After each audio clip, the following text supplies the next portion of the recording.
Well, I think she's certainly broken a piece of the glass ceiling, not the entire glass ceiling, because we still have one in the state of Alabama. But she has certainly paved the way for other black women who want to gain either statewide office or even federal office, because being the first black female as a part of the congressional delegation, she's paved the way. She's opened the door, so people know that it's possible now. So going back to this idea of the glass ceiling, there are many successful women in politics. We could mention, of course, Representative Sewell. There's Alabama Secretary of State Beth Chapman and Hillary Clinton, who's currently serving as Secretary of State under the Obama administration.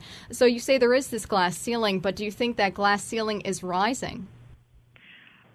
I think so, but at the same time, unfortunately, people still have stereotypical images about women. I think there is only so far they think women can go in leadership positions, and so sometimes constituents or voters place limits on women in leadership.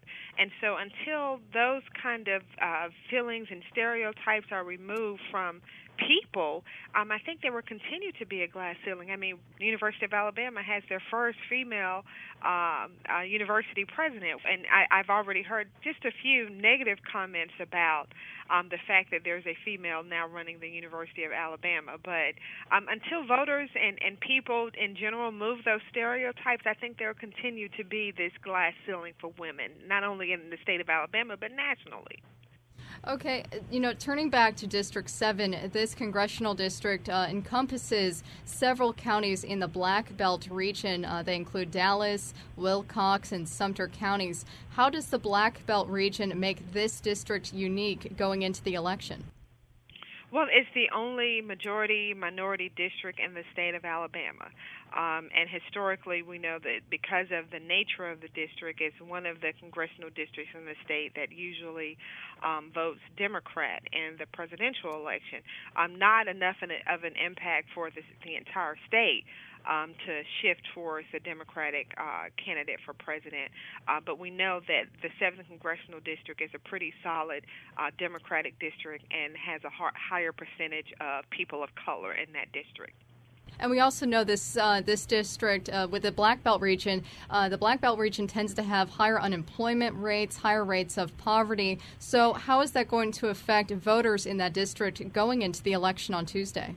Well, certainly the economy is going to be at the top of everybody's mind in the 7th Congressional District and certainly across the nation. I think I saw a report this morning that the unemployment rate, even though jobs were added in the month of October, the unemployment rate still went up just a little bit. So the economy continues to be on the forefront of all voters' minds.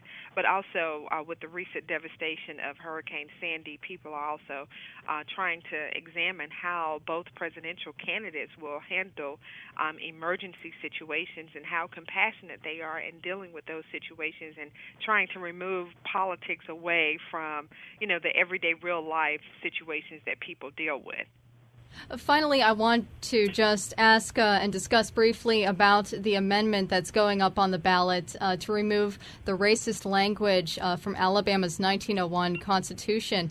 There were black supporters who came out against this. Were you surprised by that? And where do you think Alabama's going to go on that? Well, I think this has been an issue for quite some time, particularly with the education funding. There's some speculation that changing the Constitution and adding these amendments could affect public funding for education. And so I don't know which way people will go with these amendments because oftentimes people just look at the front of the ballot and they either vote a straight Democratic or a straight Republican ticket, and they don't oftentimes turn the ballot over to read all of the amendments and even do research to try to understand them. So considering the history of Alabama, there's a possibility that amendment may not pass because there is opposition. But at the same time, there's a possibility people may not want that type of language removed from the Constitution. So it's hard to project how that particular election is going to end up next week. Well, Dr. Lewis, thank you for your time this morning. Thank you so much.